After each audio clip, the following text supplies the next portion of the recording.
up, bros? Welcome to another Brograph Brocast. I'm Dave. And I am Matt. And Brograph is a supplement to our site, brograph.com, which is a motion graphics tutorial site. And we've got tutorials, plugins, podcasts, other MoGraph stuff. And on the podcast, we talk about everything ranging from motion graphics to Cinema 4D, After Effects plugins, render engines, doing business, doing taxes, working for yourself as a contractor, or working for the man. And we do have tutorials again. We do have tutorials. Sage. It's amazing. Thank you. So we got a good response last week from Steven being on the show. Yeah, totally. I like Steven. He's like one of my favorite people in the entire world. Yeah, he's the nicest guy ever. Mm-hmm. Nice guy, Steven. Nice and we got responses about singing in the shower. Yeah, but I didn't see any videos. No video. No, like people were... Nobody wanted a t-shirt. Yeah, no one wanted a t-shirt apparently. Like, I mean, it's not like I want to see you naked or anything like that. I'm just saying, like, yeah. You know. Above the nipples.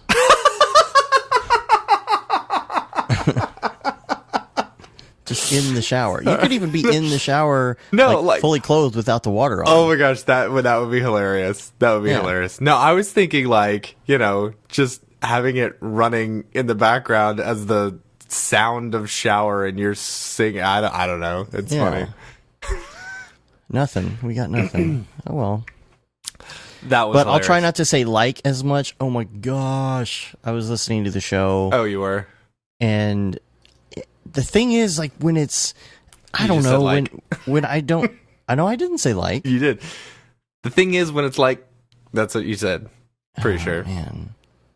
All right, go ahead. When it's a show that is, I don't know, where I'm having difficulty coming up with the right thing to say, I'm just like all the time. Yeah. And I don't listen to the show back that often. Yeah.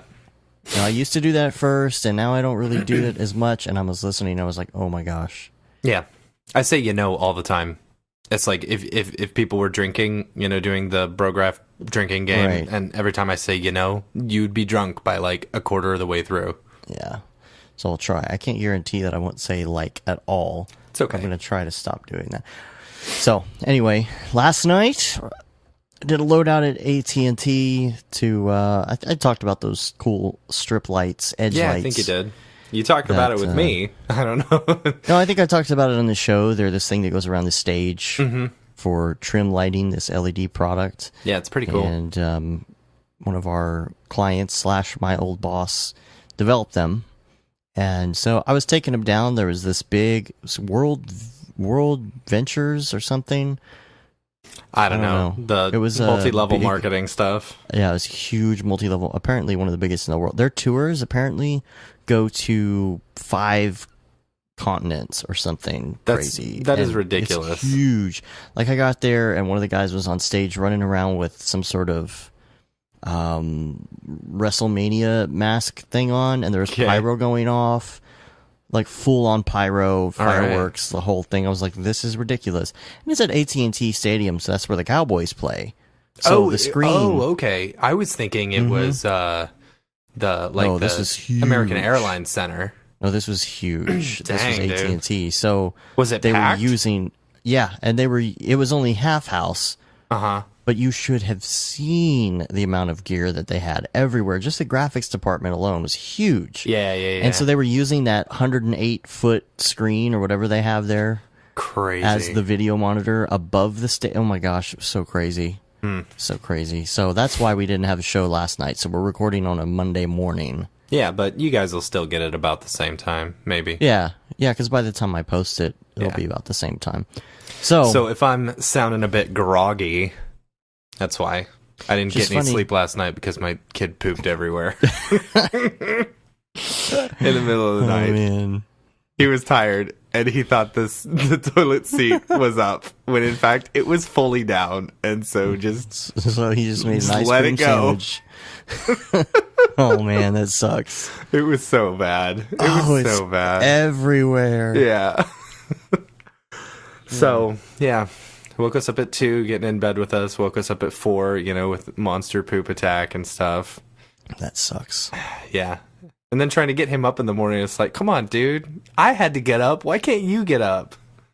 Because he's a kid. That and, like, allergies, like, the weather is stupid crazy right now. It's like cold, then hot, then cold, then hot. And then we were down in Austin on Friday, you know, and we spoke to a class, and then we had that small little meetup. And so, like, I was doing a lot more talking than I normally do on a daily basis, you know? Yeah. So, like, my voice is just shot. The weird fluctuations in the weather patterns just cause this uptick of just allergens like crazy. We talk about it all the time. Yeah. But actually, no, I'm awake. I'm ready to go. I think I do better at a morning show than I do at a nighttime show, honestly. So. Well, we're going to have to start doing a morning show. It's the morning zoo. Whoa. Whoa. In the morning with Brograph. Dave and Matt in the morning. So send your questions to Brograph at brograph.com. It can be anything ranging from topic ideas, which we love getting the topic ideas, to stuff, you know, like, do I need to tick on this checkmark box when I'm in MoGraph and doing this one thing with this one setting? It could be like something super crazy niche like that. It could be something simple. It could be something crazy in each direction, from noob to expert. So we've got a comment from Ben who says, I'm an accountant/auditor and I listen to this podcast religiously. Anyway, planning to leave. That's really interesting to me that, like, he's a tax guy or whatever, an auditor, and, like, he actually listens to the show. We're transcending the MoGraph world. Somebody said something the other day about as soon as they see the little notification, the show come up. I forget why do I not have that in the notes? I swear I miss stuff sometimes. Well, some people just like send us messages and we don't put that in there, you know? Yeah. Oh, maybe that's why. So he says, anyway, planning to leave my day job and go on freelancing. Problem is, I haven't gotten any exposure lately because I was busy with my day job. Just wondering if you have any spare Dribbble invites. My works can be found here at YouTube. He sends a link. I know they're not much, but I'll keep improving. Dribbble profile. Thank you for your consideration. You know what's funny? What is this Dribbble? I heard about Dribbble twice this week. Yeah. And I had not heard about it before. I guess I'm just, you know, I'm searching it up. I've heard things about it. Oh my gosh, there's 3 B's in Dribbble. Yeah, it's 3 B's. Why would you do that? Podcast? They've got a podcast? The Dribbble podcast? I don't know how I feel about that. Oh, Allison House is on one of them. Anyway. So, see, this is what happens when that's the only problem with doing the Monday morning show is I get emails that I have to answer right away. Screw those emails. Who cares about those? So, I don't know. I'm going to check out Dribbble. I guess I have to have an invite or something. Is that the deal? I have no idea. I guess I'm going to click sign up right now. You got Basic, Pro, free. and Team. Team members can immediately upload their work on Dribbble. Oh, I like the team thing. That's kind of cool. But do you have to pay for that? $100 per year. Hire That's not designers, too bad. promote your products and design services. That's kind of neat. Whatever. Well, I'll try it out first, and then if we like it, we can do our own Brograph one or something. Yeah, maybe. Oh, gosh. Here we go killing again. NVIDIA iRay license update. Screaming at me on my computer. Anyway. All right, so here's what else we got. What else we got? First of all, I wanted to put a shout out, speaking of which, about listener reels. We went back and I was kind of listening to some of the old shows and looking at some of the old notes, and I forgot, we used to do listener reels from people, and we used to do like an artist of the week and a listener artist of the week, all that kind of stuff. So start sending us your reels again. We'll talk about them, critique them, things like that. Or if you don't want us to critique them, we just say, don't critique me, just show my awesome stuff. Right. We've got a few listeners, so it's at least a good way to get some exposure. Get some of them exposure dollars. That's worth at least 20 internet dollars. And your sweet EDM choices underneath the track of your... I've been working with Ableton the last couple days, trying to get more into it. Yeah. I'm inspired by Deadmau5, and I want to try and make some music, and I've been doing some video tutorials on YouTube, which they're not real great, any of them. Yeah. But at least it's showing me how to use the tools and stuff, and I feel like I have a much better understanding of how the program works now. Well, you signed up for the masterclass, right? Yeah, I did, but like I said, but the thing about it is that you can't pick up on everything that he's doing in there, because he's talking a little bit more in generalities. I really wanted to know more technical stuff, so I kind of had a couple more left, and he was really getting deep into some stuff, and I was like, I'm going to pause and I'm going to learn some of this stuff in Ableton before I go on, because I want to be able to understand what he's doing while he's talking about doing stuff. So I'm getting a lot out of it. I'm learning it. I think I'm going to try and make some fat beats. Sweet. I want to give it a try. I've been thinking about it, like, because I played music forever, and I basically have guitars hanging on the walls just collecting dust. They're basically very expensive decorations now. But I don't know. Anytime I see a band in concert or listen to a band that I really like, or be like, oh, that'd be fun to cover, I always think, oh, I should pick up my guitar, but then I'm like, I feel like I should focus more on motion graphics and learn something. I should learn Python before I get back into music again. Python is so bleh. And learning code, it's fun to do music sometimes. I've been in Python for the past couple days, and I actually finally created something. Like, I actually finally got something to work, and it was surprisingly easy. So I don't know. I just need to figure out. I can't figure out how to make the problem with like Python and stuff is like it's almost like you have to know Python really, really well before then you jump into the Cinema 4D Python. Like you have to understand this whole APK, or you have to understand the whole programming language before you jump into it. So it's difficult to like, okay, well, I want to create a button that does this thing, and I can't just use like Espresso for it, Yeah. So it's like, and the button that's in user data, it just doesn't do anything. I never understood why it's there. Yeah, I don't know. I guess you're supposed to put some programming in it or something. So because I was trying to do something with it. And there's not a lot of really good YouTube tutorials out there that'll teach you how to do Python for Cinema 4D, and like typing in user data button Python C4D, gets you nowhere in Google. Yeah. So it's like, that's the thing with Python inside of Cinema 4D, is that it is not exactly the same Python. Like, there's some stuff you can't do. Yeah. That's what I found anyway, is there were some pieces of code that I was trying to use that just didn't do anything without loading some extra library or something. I don't know. It's really off-putting for me. I just can't do code. I try. It's like, here's the thing. Like, I understand Espresso, and when I'm having to do like math type stuff, I understand Espresso, and you can do that in Python, and that's like the very simplest stuff that I can understand, and it's like this little thing that I was writing, it's like all I needed was a random number generator, and that was it, And so it took me a little bit in order to figure out, because I wanted to do, it wasn't a random number generator, it was a random string generator. So it pulled like a random string from a set of strings that I, put it as. So $sign something or other. No. Is that string? I don't know. There's no $sign in it. See, I'm thinking back to basic language. Yeah, I know. A string right? was a $sign. That's funny. No. Yeah. So anyway, I've been playing around with that. I want to get, I feel like once I get into it, like, and understand the code a little bit, it's like I'm unstoppable. But I don't know. Right now I'm very stoppable.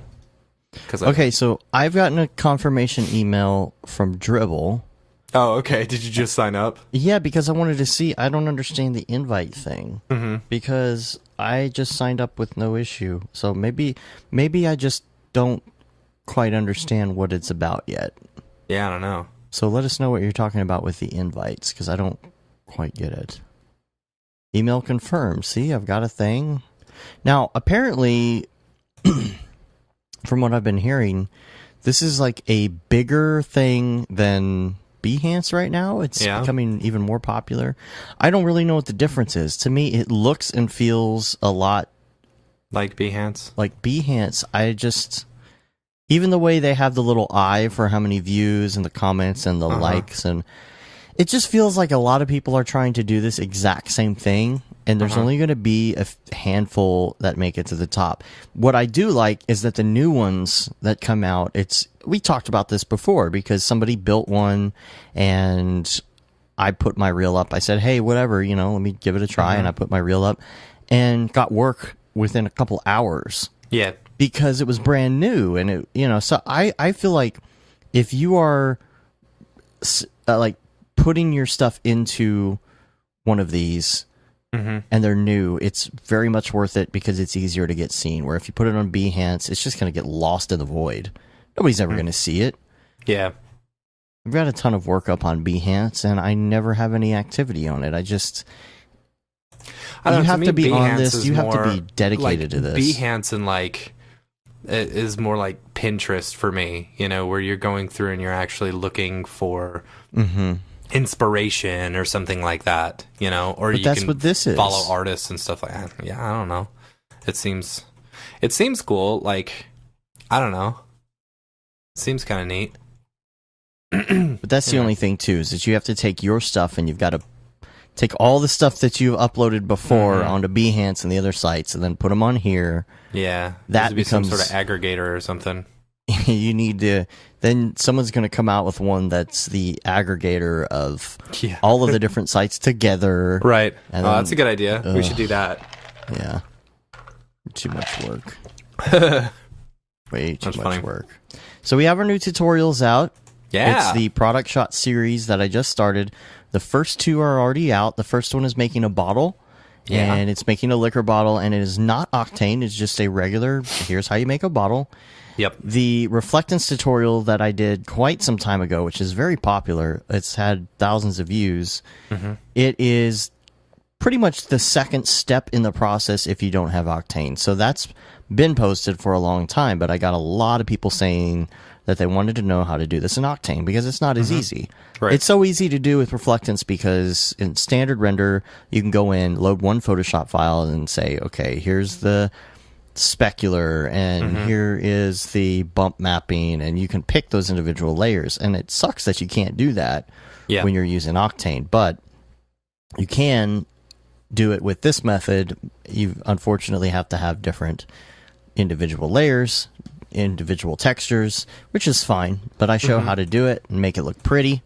And there's more coming in the next one. I'm going to talk about the tutorial was going long, and I really didn't want to get into bump mapping in that one, so I waited. So there's going to be bump mapping in the next one, followed by lighting it, and we're going to have different methods of lighting it. But Scott Ramsey actually sent us his Gold Reserve bottle that he did based on the tutorial. There'll be a link to the show notes. It looks fantastic. And not only that, but he took one of the hardest bottles to make and went for that one. Because I have done that bottle before. I did the whole line, but the one that I started with was the Johnny Walker Red bottle, and it is not easy because you have kind of a squaring and rounding, and then the front has this weird arch thing on it. I would love to know what method Scott went about doing that, because it is so hard to get that edge right. Yeah, it looked really good. It looked really, really good. Yeah, he took it a step further and did the lighting and everything already. So, and so next item is Rando Render. This is our new thing. It's not a new render engine. We're not adding to the new render engines. The French Monkey thought it may be, but it's true. Like, there's a new render engine every day, so you just assume. Which we'll talk about the newest render engine here in a little while. We will. The new render engine. And remind me, because I forgot to put that in the notes here, but we will talk about that in Ravcock. Yep. And we'll have to call it Ravcock. Ravcock. Ravcocked. Ravcocked. Okay. And so, Rando Render, if you saw, I posted on Twitter and Instagram and all that junk yesterday a picture of banana headphones. Yep. Ring, ring, ring, ring, ring, ring, banana headphones. You know. I have no idea what that is. You don't know the Banana Phone song? No. What is that from? I thought you were the master of memes. Banana Phone? Yeah. It's old meme is old. Anyway, you'll have to look that one up. Okay. The Rando Render, this is just an idea I came up with. I liked the idea. I like the idea too. Here's a texture and here's an object. I really like the concept of putting a texture on something that it's not supposed to have, or making an object out of something that it wouldn't be made out of usually. For me, that's more fun than just a bunch of garbage geometry with some highly reflective material and an HDR. And you don't really get anything out of it. You're just putting garbage into a scene and saying, here's my daily, everybody like it on Instagram. Right. So this is more of a challenge, because what I've done is I've taken, I think, 70 different types of textures. Oh, okay. And I have a list of 70 types of textures. And so this is everything from bark to grass to different types of metal to fruits or vegetables. You know, it's just, here's what it's going to be made out of. Okay. So that's the fun part. So I've got 70, and then I've got on the other field, I have 70 different things that I put in, and they're just 70 different objects, right? So it could be a cup or a phone or a bell or a whistle or a car or whatever. Lamp. Are you just looking at things and naming them? I love lamp. So you take these two things, you put them together, and you have to make something out of it. So the way that I did it is I did my spreadsheet, and then I randomized it, and then I put it back in the spreadsheet, and then I randomized the other field, and I put that back in the spreadsheet. And when they line up, it tells me what I have to make. Okay. So I like this idea because no matter what it is, kind of the whole deal with it is that you have to make it. Right. You don't have a choice. Yeah. Because it's like, if and you know, for those times in which you don't know what you want to do for your daily, just go to the Rando Render. Hit Render. And then you're good to go. So we will be putting up a website that has a whole bunch of suggested stuff. Right. Well as, that's what I've been working on with the Python stuff, is a way to where it's basically just a script that has all of our different criteria, and it does a random, string generator and generates it and then puts it in as mo text, so that you can see what it is. And then you turn it off, and then you're good to go. You start. So that's kind of a good exercise, because if you go in, here's the thing. You don't press the button and be like, oh, I don't like that one. I'm not going to do that. Well, you can. Yeah, but here's the whole reason I say not to. Because in the presentation that we did at the school, which we'll be posting that hopefully next week, there's the 3 E's that I talk about. Oh gosh. Which is education, emulation, and repetition. But wait a second, repetition doesn't start with E? You got the education part down. So in the repetition, there was another E we came up in that presentation as well. I don't know. But here's the thing: when a client comes to you, and this was the emulation thing, because in emulation you have to practice doing things that are different styles that may be out of your comfort zone. You may love doing logos and you do logos all the time, or you love doing landscapes all the time, but then somebody comes to you and says, I need a rabbit. I'm used to making trees and mountains. I don't know how to make a rabbit. That kind of a thing, right? So that may involve actually building a rabbit. It might involve getting a model of a rabbit. However it is, this is a good exercise in what a client does. They come to you and they tell you they want this exact thing, and you have to deliver, right? Because they're going to give you the money. They're going to say, here's $1 billion. Not really. I wish. Gosh, I wish. To go do this thing, build this thing, and it needs to be exactly what I'm asking for. So that's your constraint. Right. So this gives you the constraint. And what's funny is when you see a thing that comes up and it says, make a chocolate locomotive, what goes through your head? I have no idea how to make a chocolate locomotive. Right. But I'm going to figure it out. I'm going to do something creative with it. Maybe it's melting, or maybe it's coming down a train track made out of lollipops. I don't know. But it gives you that kind of constraint, and then you may get into it and realize that you absolutely had a blast doing this in the end because you had no idea that it could be this fun to make a chocolate locomotive. Mm-hmm. And so no, I totally agree. That's why I'm even looking at the list myself, and I'm looking at the different matches that I got, and I'm like, that's so stupid. I don't even want to do that. But I'm going to force myself to do these matches in here no matter what they say. Yeah. Even if it's dumb. I had just some fake ones that I was testing out, the little plugin that I was making, and I did like a chocolate dick butt. I ended up with that one. Like, oh, that's pretty good. And see, put it on a stick like it's a piece of candy, and you can put the wrapper around it. All right. See, like you could come up with something that's really fun. I'll tell you what some of mine are, and hopefully give you guys some ideas, and then hopefully eventually we'll find an easy piece of software to help us get a website up for this. Yeah. So here's some of the ones out there. I bet you I could build it in Java. I'll build it in Java today. All right. The only ones that I don't like are the ones that are kind of too easy. And I think this is like me personally, because I have done so many different spots that have paper something in them that I just don't want to do paper. So I might skip this because paper is just... Nah, just leave it. Leave it in there. For me, I might skip that. Not because it's not challenging, but because it's paper. Like, dude, you saw, like... Yeah. I've done 4 different independent pieces made out of paper that were huge. Yeah. Got a Telly Award for one, Emmy nomination for the other. Paper stuff is just... I'm so tired of it, so I don't know about that one. But check this out. A flaky croissant stop sign. Okay. So, like, how would you do that? You know what I mean? You're going to... Like, what? And you got to think about it, and how do I make a croissant... First of all, in general, and how do I do the flakiness and a stop sign? So a gold phone, a tar flower pot, a grass gun. Cool. A honey and stapler. Are these taking like... Okay, so these... What are on the website, it will take one, which will be the texture, and then the other one will be the object, It'll right? be 2 randoms. Okay, so 2 randoms. 2 randos. Yeah, that should be easy. Yeah. An iced coffee pot. A hairy soda can. I like that. Gravel couch, because you can imagine you make it out of gravel, but then like some of it is kind of wasting away and blending into the landscape. That would be fun. That'd be fun. A road screw. Okay. That could be taken many different ways. What are some other ones here? Oh, well, this is a fail. Now, that? some of these things are the same on both sides. Like, oh boy. Okay.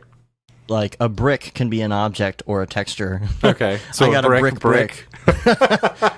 Gonna have to redo that one there. That's funny. A carpet candle. Oh. A copper tomato. Okay. A wood chip truck. A salsa book. Salsa book. Runny paint flowers. That sounds fun. Yeah. That could be really cool looking. A leafy radio. A ceiling tile banana. Let's see, what's some other ones here? Cardboard flag, that's kind of boring. Yeah. Sand tire, a foil street light. That's pretty cool. I like this. I like that you're doing the texture. See, I was thinking it would just be like an adjective and then a noun, like a homeless. We could incorporate a third. Yeah, a homeless Bart cup. Right.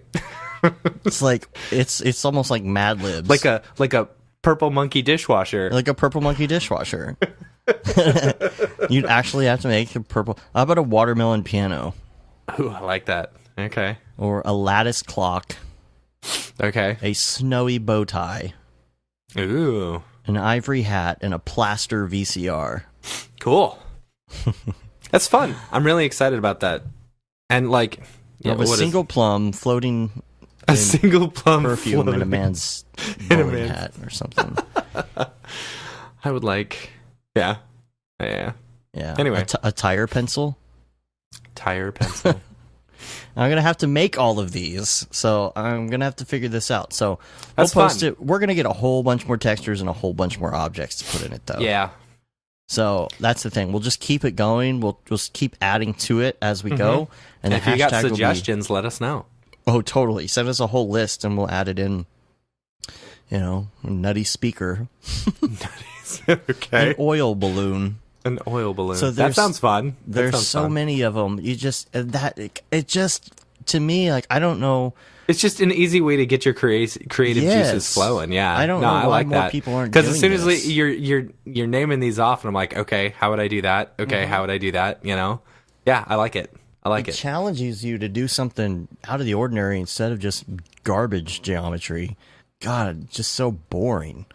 Just trying to think of something to do, Yeah. And if you post the hashtag rando render, and it doesn't have to be a freaking masterpiece. Don't worry about that. That's not the point. The point is to do something ridiculous and be challenged in doing it. We're not looking to get Instagram hits here. So Yep. I don't know. I thought your banana headphones looked pretty cool. They were fun. Yeah. They were fun. Yeah. So this thing that we did in Temple, we went to Belton New Tech High School. Yeah, shout out to those guys, man. That high school is really cool. Man, like, it was... The fact that they're, like, using Cinema 4D and Blender and stuff like that, and, like, they're shooting and editing, and it's like, dude, these guys are, like, good to go. They have their VR program. Yeah. We got to play around with the VR stuff. Dave took a picture, made me look like I was touching VR boobs, Obvious joke was obvious. Dude, it's like, as soon as I saw it, I was like, man, people are going to say something like, I'm touching VR boobs. Anything VR, the first thing that comes up is porn. It's like, okay. Got it. They had a leap motion attached to it. So what was really cool is, like, I could actually see my hands, without needing gloves or, like, anything like that. I think that, and I was really impressed with that. Oh, you found yours? I got a leap motion sitting here. Haven't used it in like 4 years, 5 years. Like, I was surprised how cool it is. If they could just somehow incorporate that into, straight up into the headset and into sensors and stuff, that would be fantastic. You wouldn't need anything. And it's Python based. Oh, it is? I was messing around. That's when I was doing a lot of Python stuff and getting frustrated with C4D. Because I couldn't incorporate the Python library for this into Cinema 4D, and that's what was annoying me, because I was trying to figure out how to be able to maybe manipulate stuff in Cinema with it. That would be fun. There's I know you hate this cartoon, but there's the Wisdom Dog. Oh boy. Yeah, that guy. Yeah. They used I think it was Cinema 4D, but they used a leap motion as well, where it would measure the distance, I guess, of your hand from the leap motion, and then that would cause his mouth to go up and down. It seems like you could be able to just do the hand, puppet hand. I don't know. And do it that way, or even if it's sideways. Cool. Yeah, that would give you more control over the opening of the mouth or something. I don't know. Yeah, I don't know. It was pretty cool though. It was pretty cool. You can get the leap motion too for like $20 at Best Buy. Oh, really? Yeah. Huh. Super cheap. Yeah, freaking totally. burning up here. Check this out. Alexa. Oh, trigger boy. air. Sending them to it. Thank you. Ooh. So David's Alexa just went crazy. Yeah. Sorry, guys. So that was great. They have a great school. It's pretty cool. They have no fourth wall in all their classrooms. They break the fourth wall. They have glass basically going to the inside, and you can see what's going on in all the classrooms. There's kids like collaborating with each other and all these like cool little, it's like Google of high schools. Yeah, seriously. And like in this tiny little town, Yeah. Tiny little like town outside of Austin. It's like an hour outside of Austin. Like you never would have known just driving through it, like how that there's this big tech high school. I don't know. It's cool. really cool. It's just a place for kids to nerd out in school all basically, day. Yeah. And the classes that they have, like one of the classes is a like free class where you can just sit there and mess with VR and video game stuff and just integrate things into each other, like the leap motion, and just that's the class. Just do whatever. Just messing around. It's kind of like R&D. Yeah. I love that. Like I have a friend who worked for a big motion graphics concert touring place up in Canada. His name was Pascal. There's a lot of Pascals and Florians in motion graphics for some reason. Right. And so that's what he did up there is he did R&D. He would sit there all day and mess around with Z-depth stuff and motion capture and LED and just mix it all together. And, man, that's a really cool job to have. Yeah. And to have that for a class in high school, man. Yeah, that is super cool. Mess around with cool stuff. I had a class kind of like that, and it was like a free period, but it was like basically like I study on my own, Right. But I use that time to do my high school TV show that we recorded like a whole season of, and then I accidentally left the tapes in my car, and they all got. Oh. Yeah, we had to respool all of them, and most of them they were unsalvageable, which is such a shame. Like we lost the entire season because of my negligence. Man, I had that, but by the time I was in senior year, I had like first period off, second period band, then I'd go to history class, and then lunch, and then after that is 2 full periods of just TV stuff. I had nothing going on but TV stuff in my last year of high school. Yeah, dude, my last year of high school, I only went for 1 semester. I graduated a semester early, technically, but I left early. I only went to 3 periods each day, because we had 4 periods per day. I only went to 3 of them. And for the first 6 weeks, I like rocked it and did like everything I possibly could in order to get A's, like the highest grade possible, And then the last 6 weeks, because I went the school district that I went to, they wouldn't give you below a 50. Because they wanted to make sure that all their kids passed and stuff like that. So I averaged in 50 with all my other things. And if I was still passing, which I was passing every one of my classes, I didn't turn in a single thing for the last 6 weeks. It's a hack. Yeah, it's hashtag life hack. Yeah. Don't work harder, work smarter. Yeah.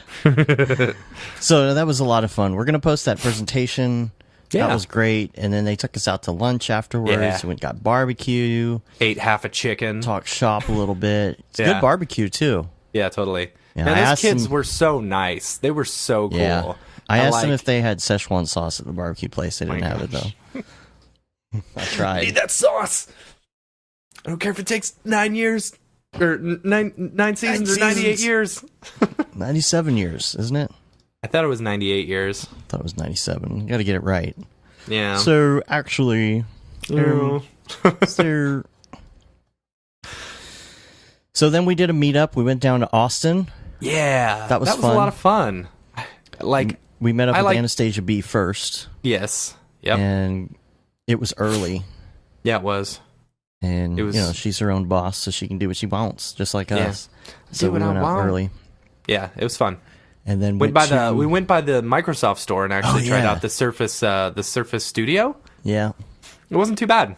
It's not too bad, but I don't like the pen is not near as responsive as the iPad Pro at all. Yeah, by a large margin. I didn't notice a difference, but I don't have an iPad Pro that I use every day. The thing is, you can take the pencil on the iPad Pro and turn it on its side, and just let the weight of the pencil touch the pad and barely move it, and you will get a little bit of a sketch, like barely touching the pencil. I did notice that, like, we were trying to really lightly, do some stuff, and it just wasn't registering that well. So, and you can do the side thing with it too. Yeah, you could take the side of the pencil, and it looks different, But we did that. We went down to what's the name of that? Black Star Co-op. Black Star Co-op, yeah. And really good burgers. We had a pretty good turnout for it being a last minute Twitter, hey, let's meet up. Yeah, we had like 8 or 9 people show up, which is cool, like and which is, it's nice, like just going to a bar like that and then like only having that small amount of people. Like if we had 90 people show up like we did DFW C40, it would not have happened, Yeah, but it was like a 2 days before thing, just to know.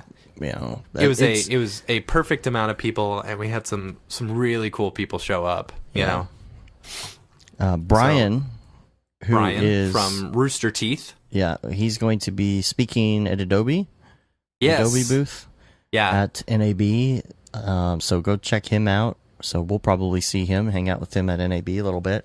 Yeah, especially we threw the invite part. out to him to come speak at the next DFW C4D. Mm-hmm. So he seemed receptive to that. So cool.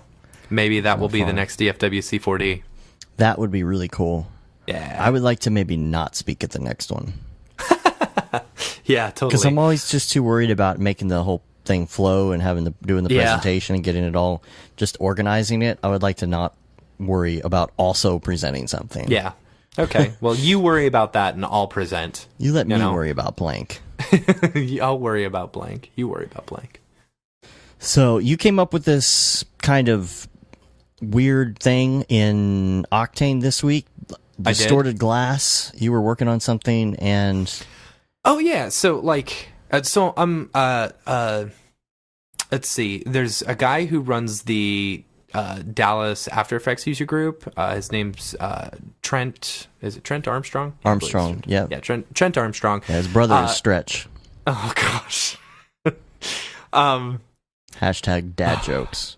Hashtag. So he was at this pinball. They've got some little pinball gaming thing here in Dallas, which it's like this new bar that everyone's going to. And he was there and he was taking pictures and he took this random picture and I saw it and I was like, holy crap, that's a great Octane render. And it turns out it was just a picture. I was like, oh man, that would be an awesome Octane render. So I just decided to steal his picture and start building this pinball machine in Octane. And I've been doing this time lapse of it because I really want to I don't know, it's something I'm doing for fun.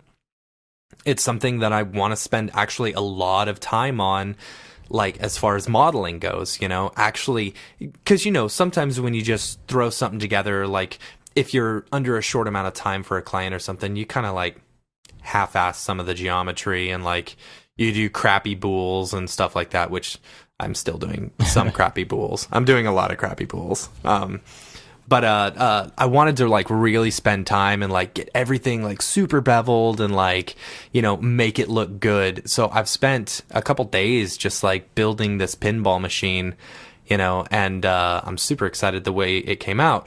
Well, so when I'm putting the glass on the top, and here's what's and I've run into this a lot doing interior scenes, and I'm thinking about doing a tutorial based on rendering out interior scenes in Octane.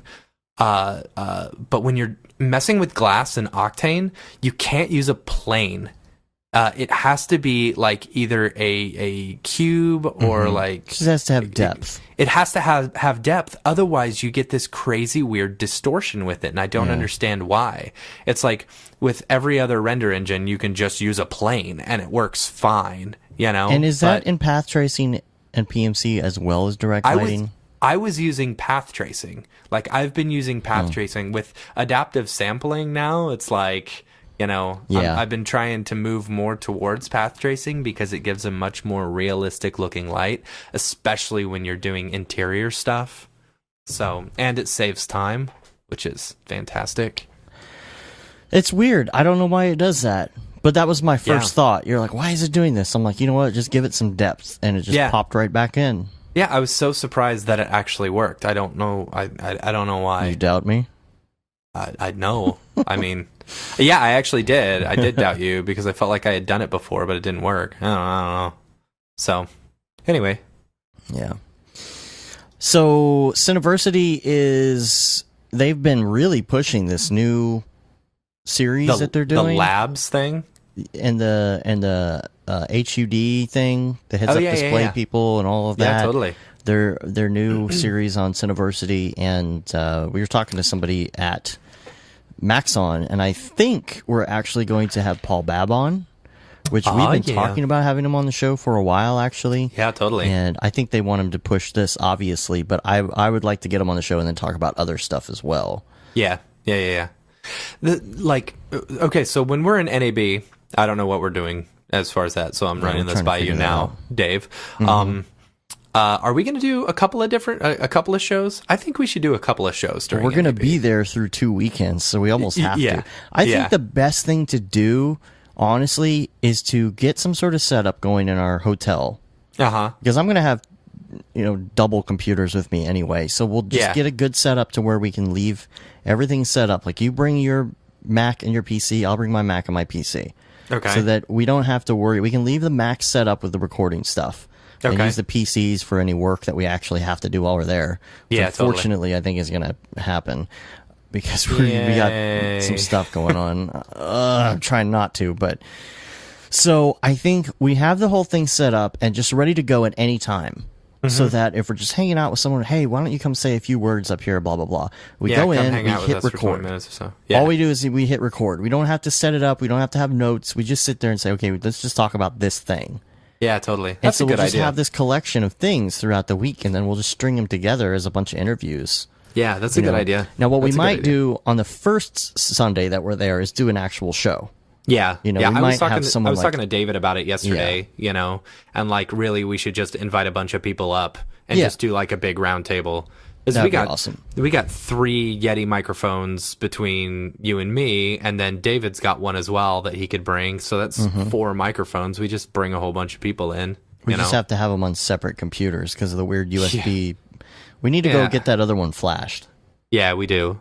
I think we can just contact them. I just need to. You have to send it in. I don't know if we have time. No, I think they send you you hook it up through USB and then yeah. I just need to contact them. Well, let's do that so we can make sure, because we can have at least 4 microphones, if not more, if we do that.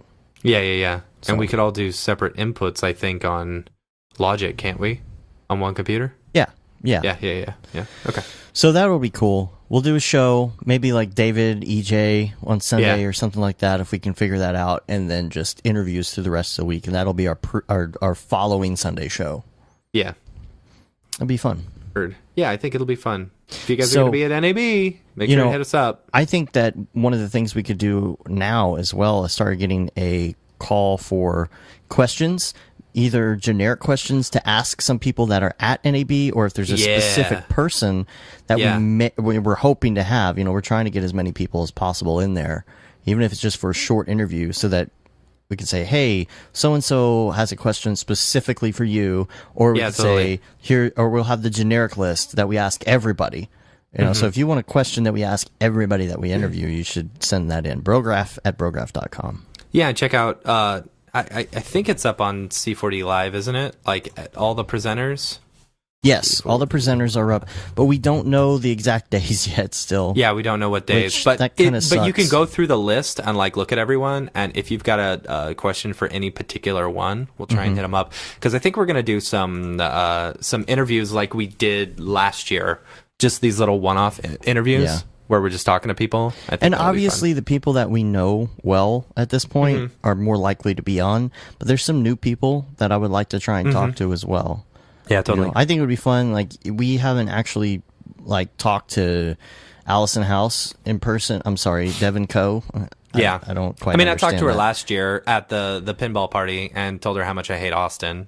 Yeah, but we never really hung out or really talked, and it would be cool if we could have her come on and talk about what she does, because her stuff is a lot different from what some of the other people are doing. So it's refreshing. I think we should talk to her if possible. Totally. So we'll do that. Shirts. We got the Gate and Simone limited edition Brograph shirts on sale. Yeah, we did. And if you bought one of those ripoffs, I don't think anybody bought one of the ripoffs. The really reviews hope no were one hilarious. Did. I know. I think we did a call to action, to rally behind 1-star ratings for them. There are about 8 to 10 awful reviews on that shirt. So somebody stole the design. Now here's the thing. It's very possible that this was some sort of Chinese bot that goes in and duplicates new Amazon stuff. I would really hate to think that a listener did that. First of all, because if you listen to the show, you should know that a compressed design on a t-shirt looks awful, especially when the ratio is off and stretched it was all and looks squished. Terrible. What a horrible thing. What a horrible thing to do just to save $3. Right. Yeah, $3. Because the cost of the shirt is still in there, and they were listing it $3 under. It's like, really? You want to save $3 so you're going to get a crappy version of it instead? Yeah. I really think it was some sort of Chinese ripoff, but yeah, maybe. if you are a listener and you did that, freaking stop Shame listening. on you. Stop listening to the show because you're just an awful person. So, I love how you get mad at me because like I'm not allowed to talk trash to people, but you said basically stop listening. I didn't say you're not allowed to talk trash, but I'm saying if you're ripping us off, literally, no, I don't want you as a listener. Yeah. But the thing is, Amazon took it down. We got to take it down. Yeah. But going through that was a hassle. Yeah. I just had to contact copyright people, you know. Yeah. There's some pictures. Paul's wife has a shirt on. We got a link to that, and that was David cool. Ariev is doing his duck face with it. Yeah, dude, David's lost some weight. Yeah, he has. He's looking good. Mm-hmm. For the ladies. For all the schmoopies out there. It's all the schmoopy time. So let's move on to Ravcock. What's your flavor? What's your flavor? First of all, your April Fool's joke. What was my April Fool's joke? April Fool's joke on Brograph. Which one was it? The Octane. Oh, yeah. Well, I mentioned that last week. Oh, did you? Yeah, I said remember. I apologized for my, very poor taste April Fool's joke. I'm surprised anybody actually believed it because it was April Fool's, and we all know that 3.1's never coming out. I thought it was obvious. I thought it would be obvious. I thought that people. You know what? Here's the thing. I thought it was like, okay, so I think every year Grayscale Gorilla says that Nick's moving over to a PC, which that's just kind of become like, okay, it's obvious it's an April Fool's joke, but it's like Octane 3.1, it's such an obscure little right. It's something that normally someone wouldn't joke about, you know? So it's like, I could understand why someone would think that was real. Yeah, but you never know. I think that Nick at some point might pull a Rick and Morty and actually get a PC. And actually get a PC. Yeah. I don't know. Now that they've surprised. announced or they've been talking about these new Mac Pros. Yeah, I don't know. So what's the name of that render engine? It is called Tachyon Render. Okay, is this a reference to Star Trek? Oh, I believe so. I believe a tachyon pulse? Yeah, I believe so. Okay. I hope so, if not. All right. From what I've seen, to me, this is just my first impression of the things I've seen because it is it's crazy fast. We're talking near real time fast, but it's not as good looking, right? It's like a game engine inside of Cinema. It almost looks like a game engine, yeah. But so for you guys who don't know, Tachyon Render, I just saw a video of it. They're very, very much still in development. But basically, as soon as you send that scene, once it goes through and calculates, it's basically running real time. And you can move around and, manipulate it, whatever, and it is all in real time. So, and yeah, they were rendering out at 130 frames a second. See, I really like the concept of this being something for visualization where you're not worried about the realism. Right, yeah, I totally agree. So, there's still, and I sent the guy an email, and I was like, I'm the render guy, That's just what I like to do. I like to play with render engines. I like to see, I like to compare and contrast all the render engines. That's just what I do. I have almost every single render engine installed on my computer, and it's almost ridiculous. So I really like the displacement stuff, though. It is cool looking. So just being able to do this stuff almost in real time. Now the depth of field looked like complete butt. It looked really bad. It looks like Frischluft, the way that Frischluft has those weird edges because it doesn't have that information of what's behind it. Yeah, that kind of thing. But still, not as a. This is supposed to be the most realistic thing in the world type thing, but just for visualization, this is awesome. Absolutely. That's what, totally. And I think it would be really good for visualization.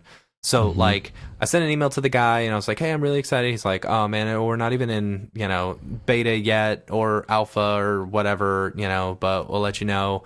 So they showed off, there's 3 videos or something on their website. One of them showing off displacement. that they just recently got implemented. One of them's showing off just like a render and a camera movement and stuff, and their depth of field, which doesn't look very good. And another one is showing their different lighting. So they've got like different types of lighting, and one of them is more realistic. One of them is like not as realistic, or not based on true lighting, but looks the same as true lighting. And still, it's like they're showing the render times 130 frames a second. It's like, that's ridiculous. It's so rendering ridiculous. faster than like a software render, right? Or hardware render. Or hardware render, yeah, totally. That's so, what's cool about. I really like that. Think about if you're doing just standard visualization stuff. Think about if you're doing like traffic accident analyzation, that kind of thing. Yeah, or something that doesn't need to look realistic, something that could actually kind of look like cartoony or something like that. Mm-hmm. Like something that they're okay looking like that Toy Story 1 version of, Yeah, well, that's amazing though, thinking like Toy Story 1 quality is real time now. Right. But even with the displacement stuff, I mean, that's pretty rad. Yeah, so displacement is really cool. I would say the tachyon render is something to look out for in the future because, What were you talking to them about over email? That you just wanted to get a copy of it? Is it not available yet? I would. Yeah, they said they're still working. They're still in the works, and so like. Well, tell them we want to alpha the thing. We can. I did. Let's see, tachyon. It says we're planning the beta launch in the first half of 2017, so they must be close. Unless they're going by Otoy time, which means 2020. Let's see. I said, blah, blah, blah. We talk about render engines on our podcast. I saw your preview Tachyon render. Love the name, by the way, and was super impressed with what I saw. I'd love to be a part of the beta. Talk to you more about it. He said, thanks for contacting me. Right now, we're still working towards the alpha version. The beta is the next milestone after that. We plan to get the beta done around mid-2017. Oh, see, I'd love to include you in the beta or even earlier. So, eager to get feedback from the community. So, tachyon is a hypothetical particle that travels faster than light. Right. And because Star Trek uses real science, but, unlike Star Wars. Yeah. My midichlorians. That's not real. That's pretty funny. I get bad emails about that. Uh-oh. So, actually... Sir. Yeah, I don't know. After seeing the last Star Wars movie, although I did enjoy the what is that one? What's the newest one with? Yeah, that one. Jen Erso. Whatever it is, I don't know. Yeah. Anyway, I liked that one, but it's like I don't know. Star Wars is whatever to me.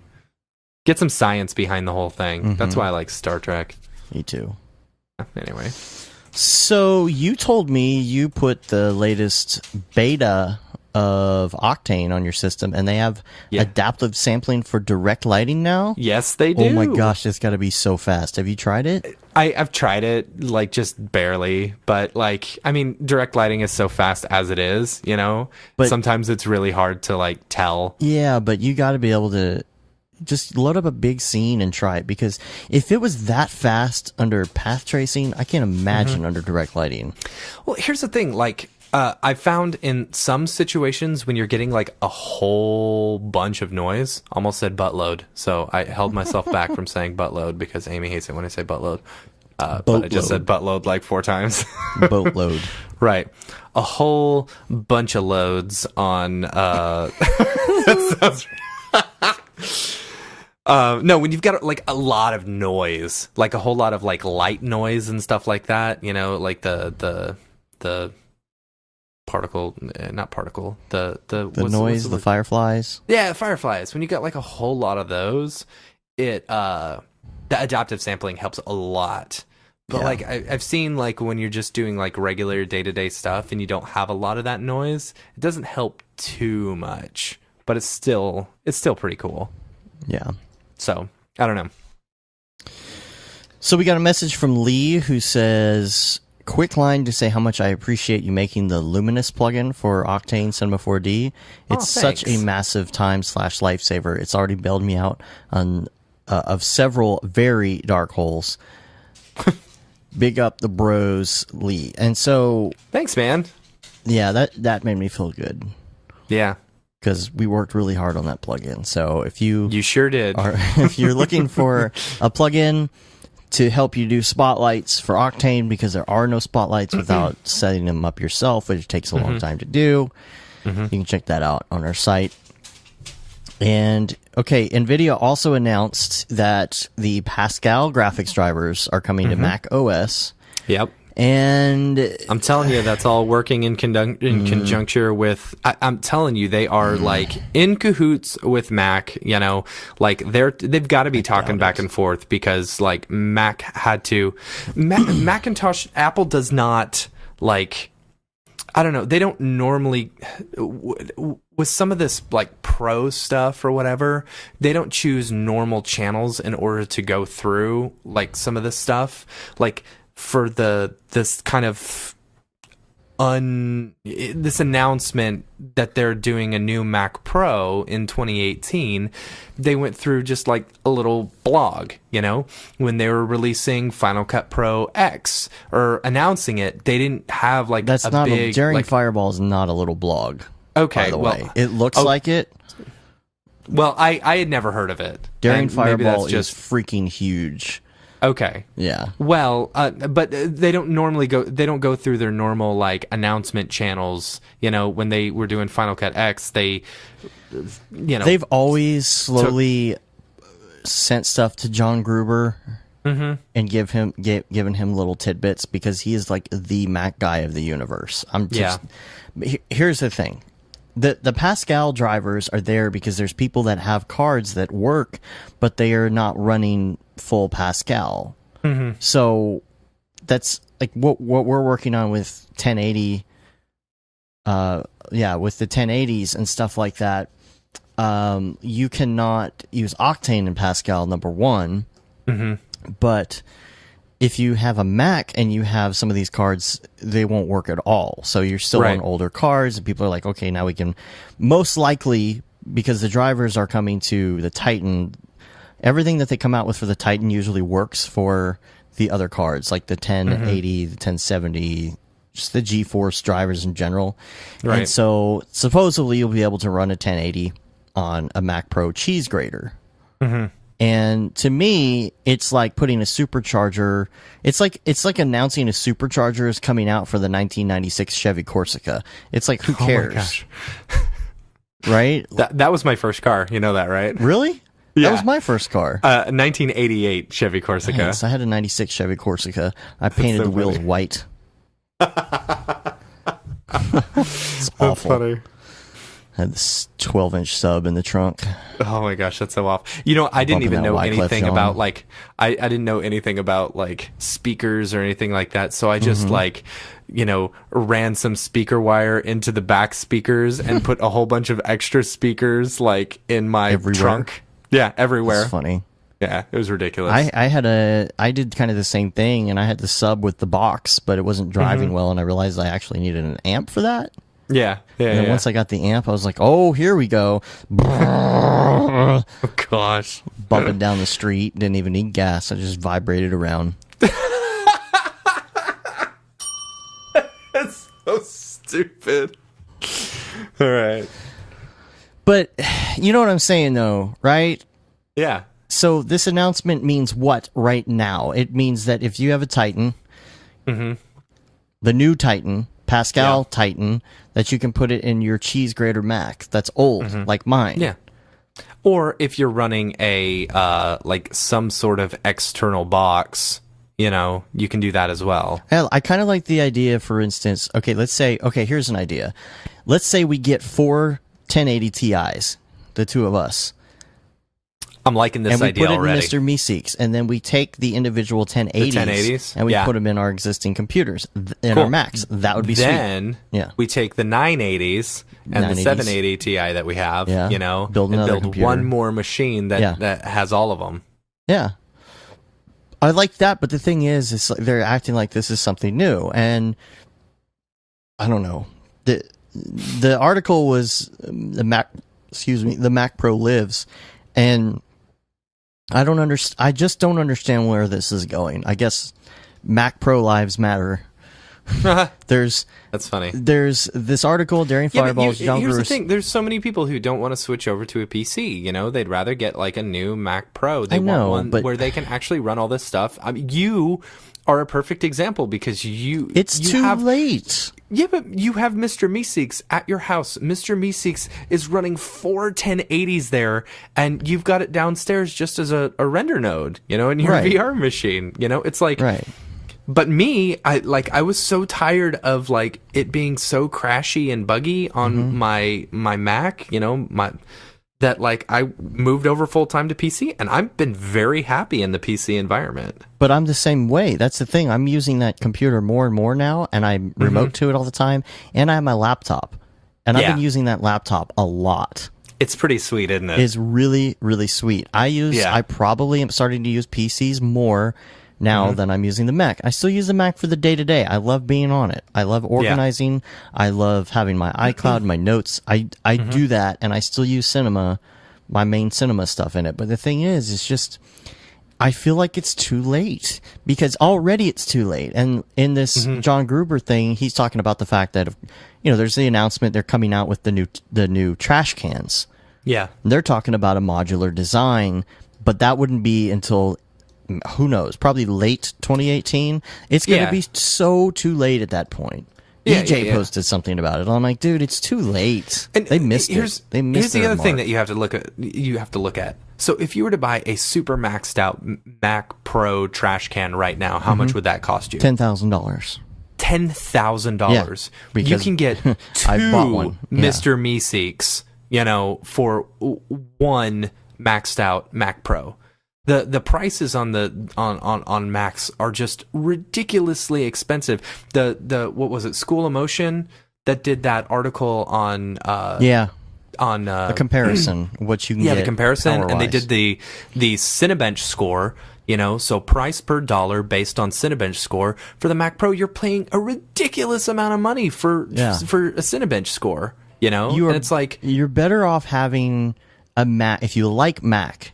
You're better off having your Mac to do your day-to-day and just go do your other stuff on a PC, because you're not going to notice a difference being in Cinema and After Effects. It's exactly the same. Yep. And I'm sorry, Chad Ashley says, it's just a launcher. It's just a launcher. Think of it as a launcher. It's just an emulator. You know what I mean? It's and that's the thing, is that I am the Mac freaking fanboy, and I'm telling you. Like, I'm the fanboy from way back in the day. So that's just what it is now, and I think it's too late. And here's the thing. They're trying to get people's hopes up, They're trying to make people wait. They're trying to put this... Here's the other thing.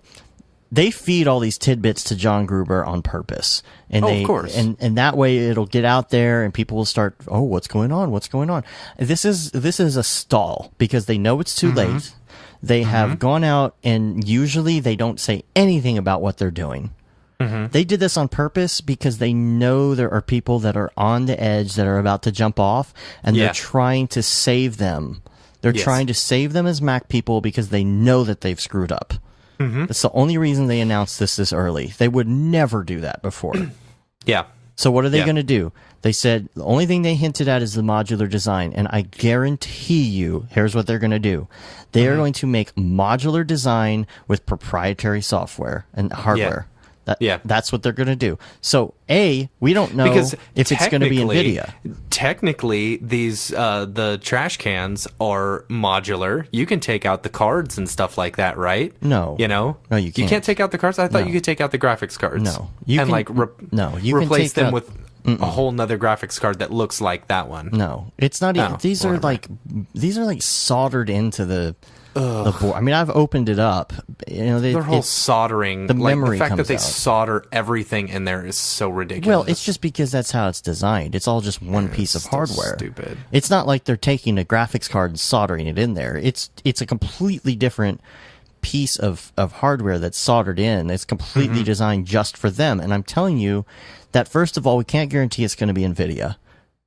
And I would venture to say that a lot of motion graphics people go toward the NVIDIA side and not the AMD side. I would venture to say not a majority, but more than 50%.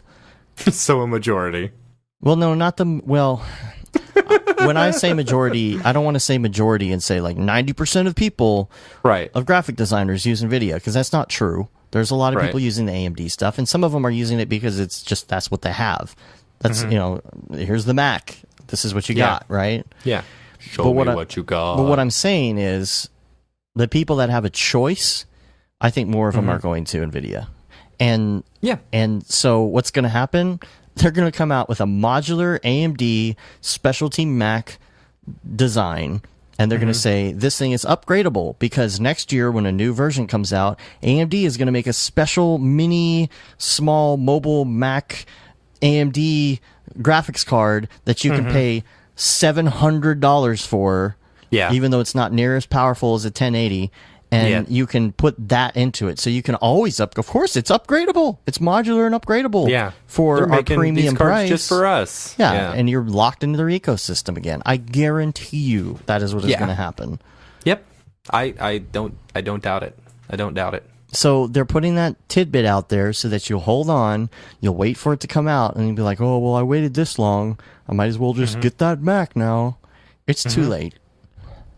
And with the at least the Octane guys and stuff like that, we've been the only way to do Octane is on an old Mac Pro cheese grater, but I think once 3.1 comes out with the headless rendering and stuff like that, that'll make it easier. But why would you go buy a big Mac Pro and spend $10,000? Because then you don't buy yourself.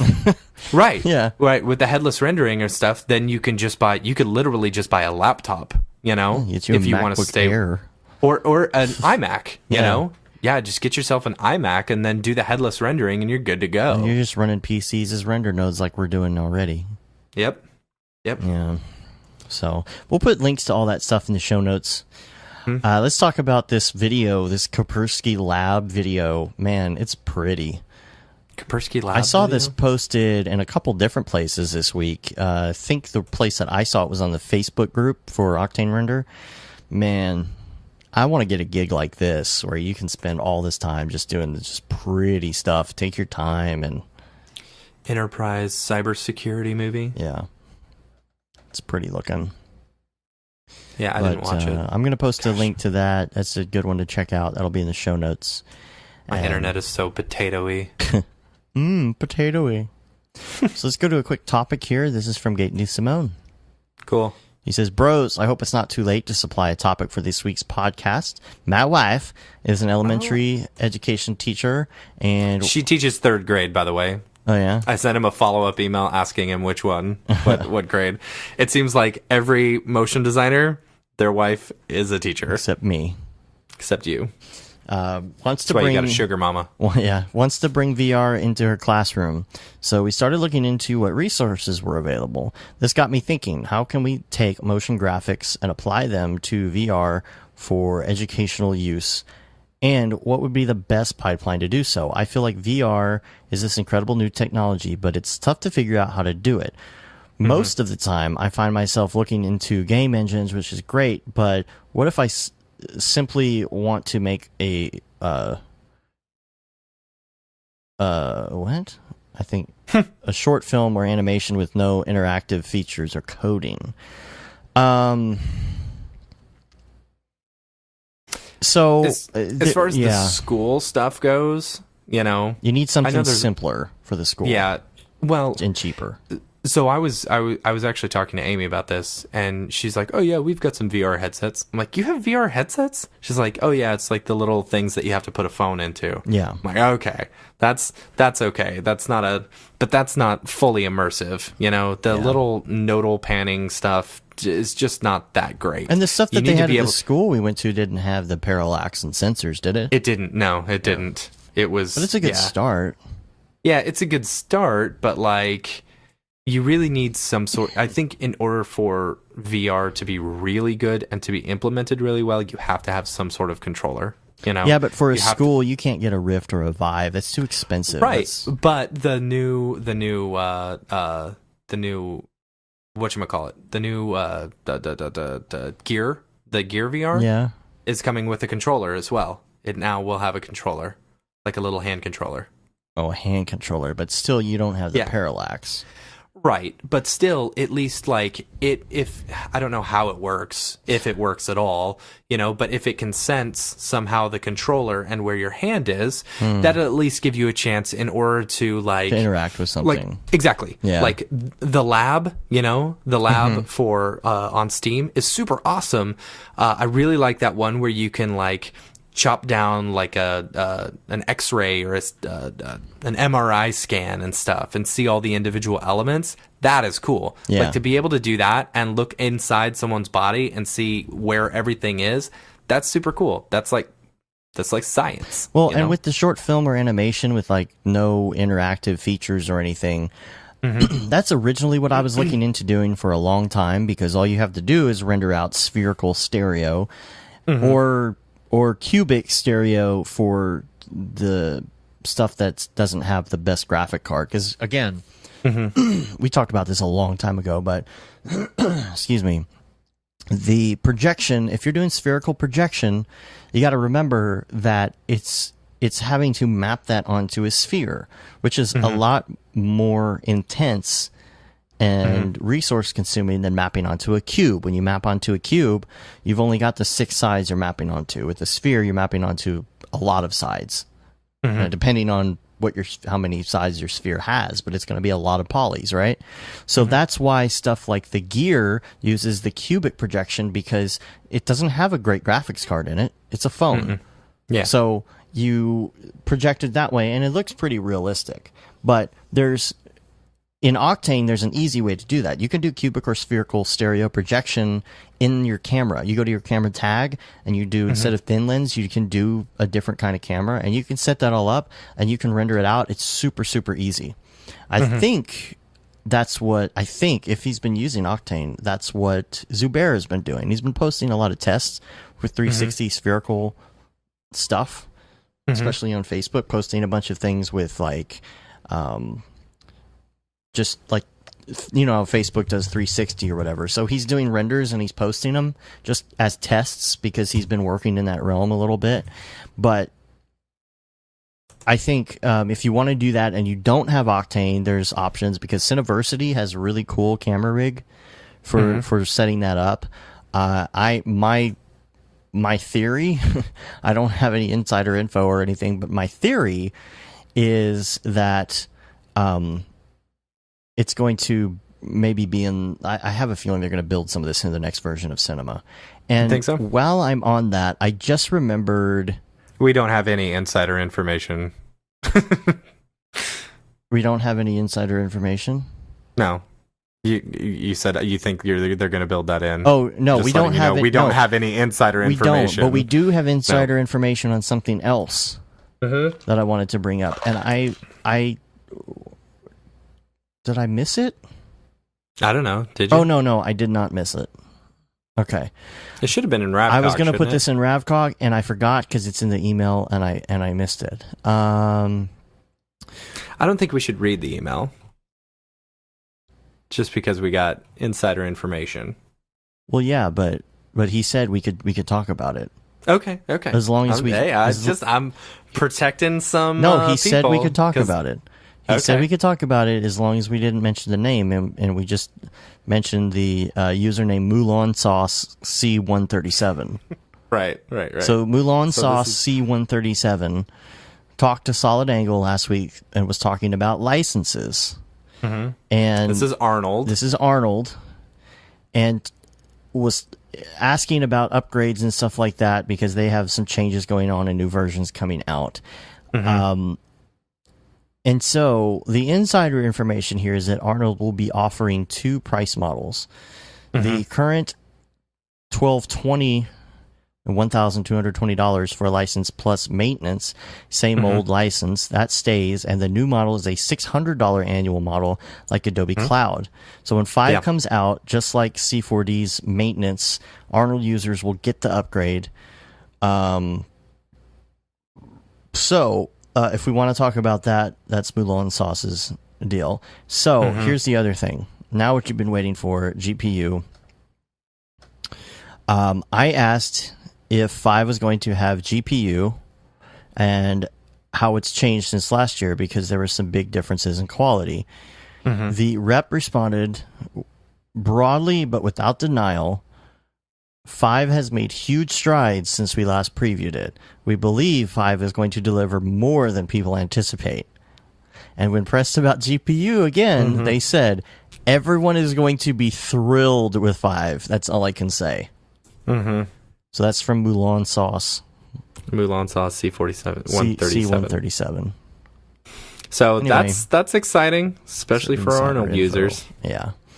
If that happens, definitely we will be buying licenses for that and trying that out. Yeah, totally. Because that is the only $600 a year. That's not too bad. You know, that's the only GPU render engine that I think I would fully move over to at this point. I don't know. Like I like Redshift.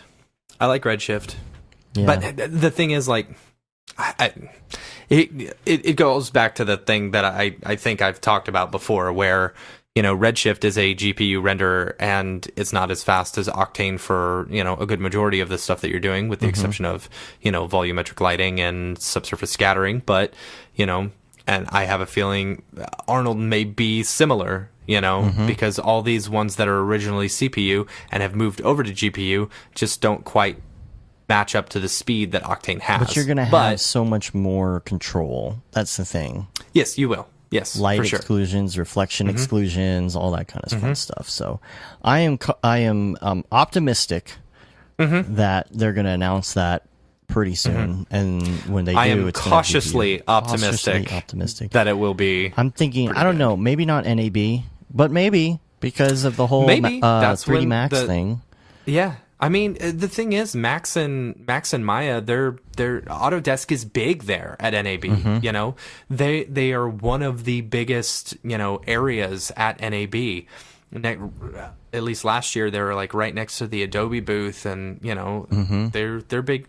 It's not like they're not like Otoy or some of these other ones where they're just like, oh nah, just come see us at SIGGRAPH. Yeah. Oh, we're sending a guy out there on Thursday for an hour.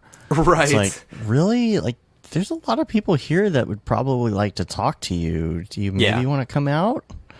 See, in Autodesk, especially with all the new MoGraph stuff that they put into Maya, I think, like, this could be, a good time to announce it. Who knows? I mean, and they even did a whole nother, like, teaser, it's coming soon, on Twitter just the other day. So, yeah. Who knows? NAB is only 2 weeks away. Yeah. And the other part of this email from Gaten, actually, he says, on a side note, the limited edition t-shirts look great. Also love the podcast last week. And Steven was right. It's what you do from 6 p.m. till 2 a.m. that counts. If you don't like staying up late, then reverse your schedule. I found myself drained at night from work, so now I wake up early and focus on my personal stuff before heading to the office. I find it far more productive and can still take time at night, relax, and decompress. I guess my point is, if you want to do something creative, you not only have to make the time for it, but also be sure that the time spent on it is productive. Happy podcasting. Happy podcasting. and to use kind of a vulgar expression of of Merlin Mann, you don't have to schedule time to masturbate. Oh gosh, I know it's ridiculous, but he says that all the time, and is incredibly vulgar. That is, like, it's true. Like, the things that you truly just have to do and want to do, I guess. You understand where I'm going at the like it just happens. You just do it because, like, you want to, and it just happens. Like, it's not on the schedule. You never put that on that's not on your to-do list for the day. It's not on your OmniFocus. Let's hope it's not. Let's hope it's not in the OmniFocus or in Trello. Right, your team Trello. And everybody's name is on there as a contributor. Okay. So it's ridiculous, but it's so funny. It's true. That stuff will happen if it's something you really like, and if you're not doing it, maybe you just aren't that into it. So the other thing, I wanted to go back to that VR thing. Do you remember what VR they were using at the school? I don't remember. It was like Utopia 360 or one of those, like the one Martin Damer did the advertisement for. It was one of those that doesn't have, but if you're I trying feel like to it was find like those... initials, like OCF or OCH or something. The thing about it is that you need to probably not get the kind that requires a phone, but you can get a cheap one that has a screen in it and doesn't have the parallax stuff, and that's probably the best way to go. I think having to add the phone into the equation is just more of a pain. Just get something that you can plug in and at least go from there. So yeah. Other email we have, David Aryev actually mentioned this to me. We were talking about the Mocha import stuff. Remember how the blur would streak? He said, he was like live tweeting or live texting us while listening to the show last week. Yeah, he's like, on the Mocha import plus stuff, to avoid having to adjust for directional blurs and stuff, one thing you can do is make your surface tool a square versus rectangle, and then your pre-comp in AE is square. So I need to do that next time I do that type of deal. And then 531 says, number one, I'm getting in the shower. Number two, the Arnold video you referenced from last year is from July 2016. From what I've heard, it's made strides. But it's weird though, because you even said you thought somebody had just Chad had just posted it or something. I thought so. Or the video Maybe I was was wrong new or something. I was probably wrong. Thing is that we're not that up to Arnold on Arnold, so whatever. And Jerry said, still planning on heading to NAB. First time for me too. Tell Steven I'd hang. Hashtag I want to hang out with Steven. Hashtag screaming in the shower. All these people are saying they're screaming in the shower, but no video. No video yet. And Paul said, wish I was heading to NAB, but next year. Hashtag I want to hang out with Steven in the shower. Just combine those hashtags there. I like that.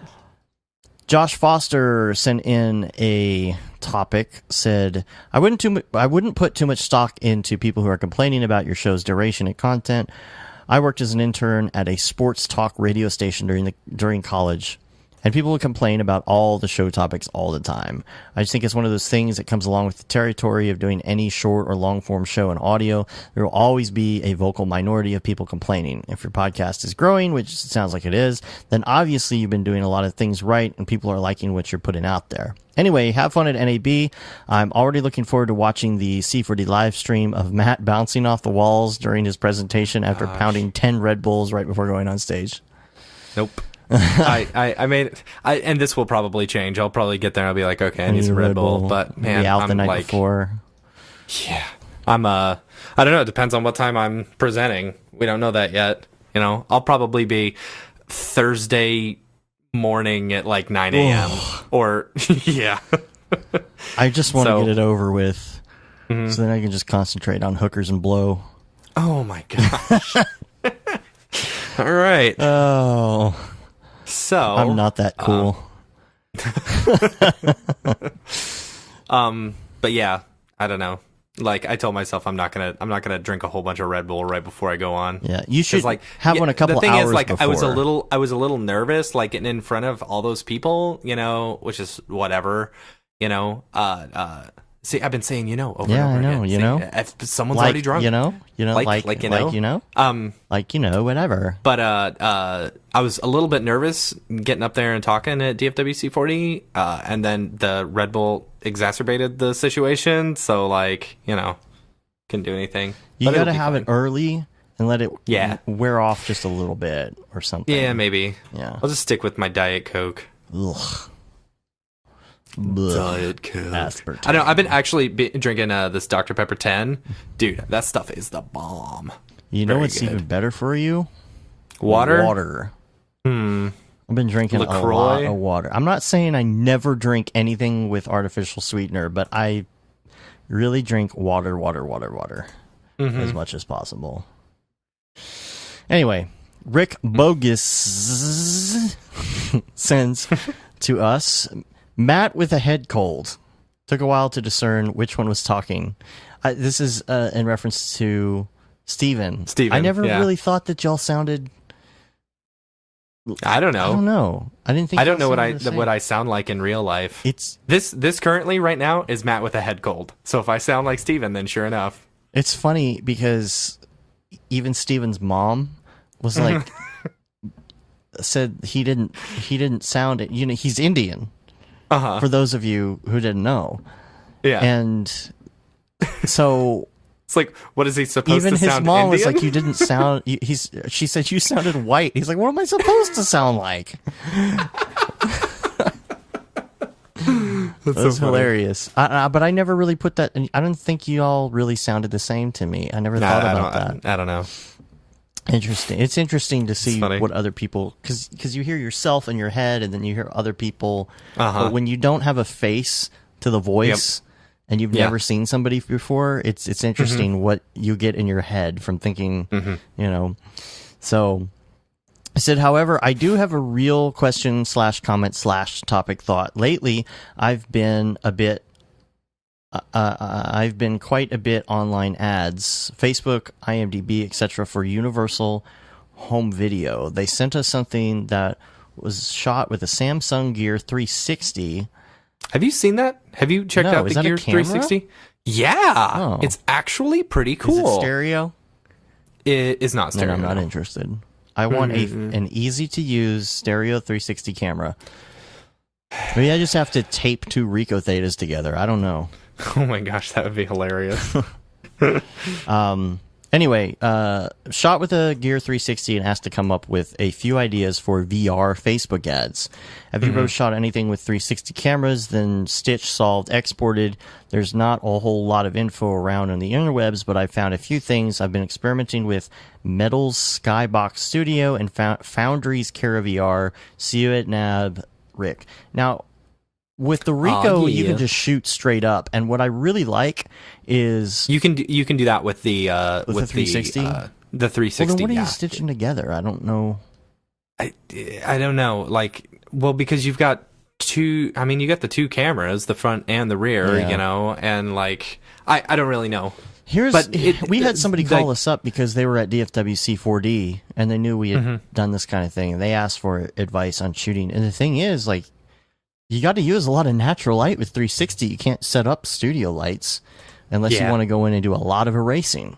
Yeah. So, and if you do, you got to do it in such a way to where you don't have to go in and roto out people where they're walking in front of lights and stuff. It becomes a very complicated situation. Real interesting situation. It's a very interesting situation. I want a big one. So the thing is, lasso the moon. Bring it to you, Mary.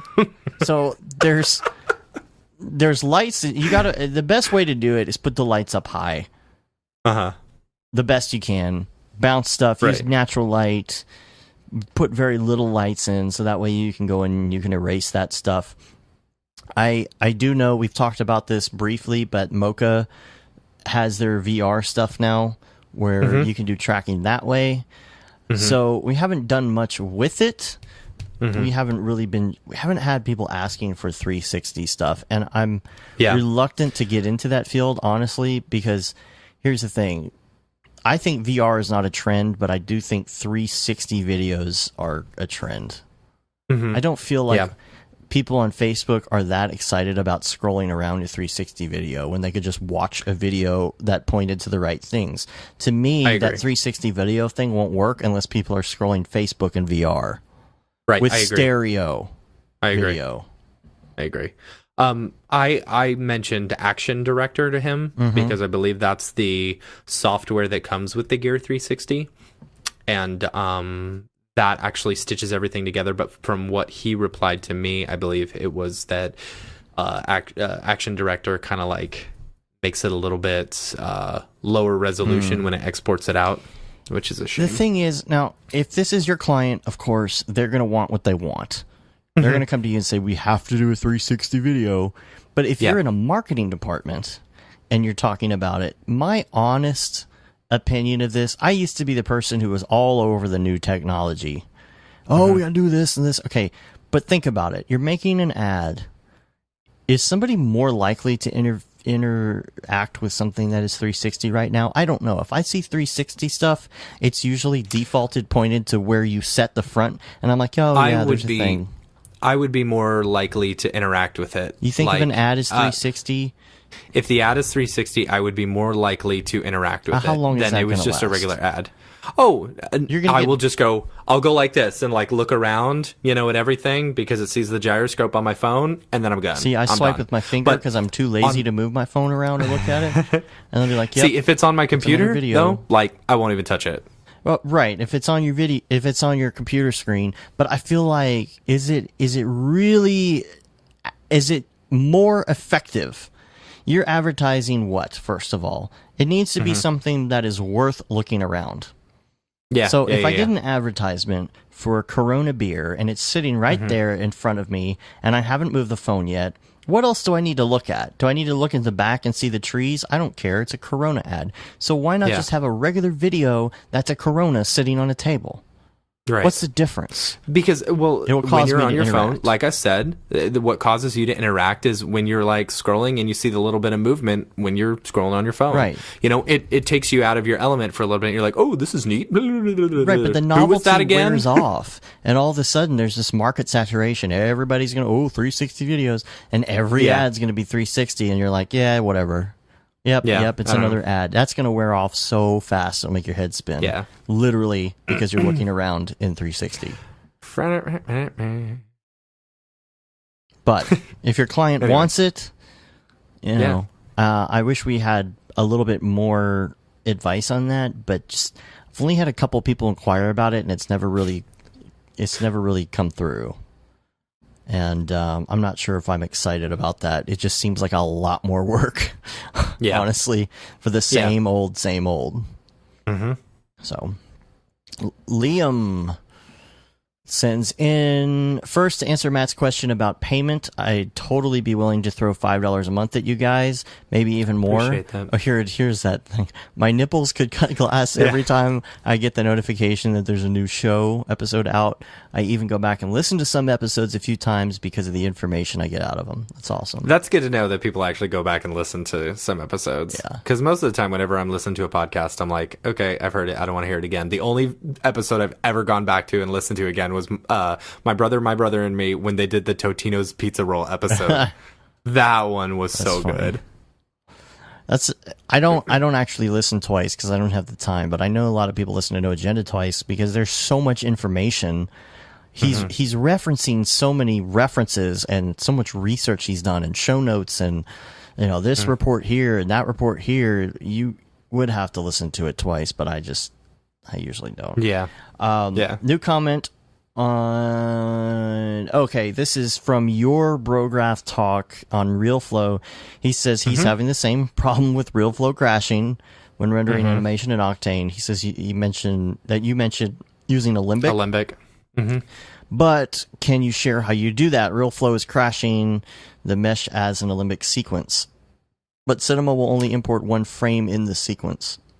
It shouldn't be importing only one frame. I think within your Alembic settings, like you've got an option that tells you what frame to what frame, It seems when you actually click on it. Yeah, and I wonder if it's a And poly, when you're if it's exporting it. because when you're doing It could Alembic, it's referencing that Alembic file on the fly dynamically.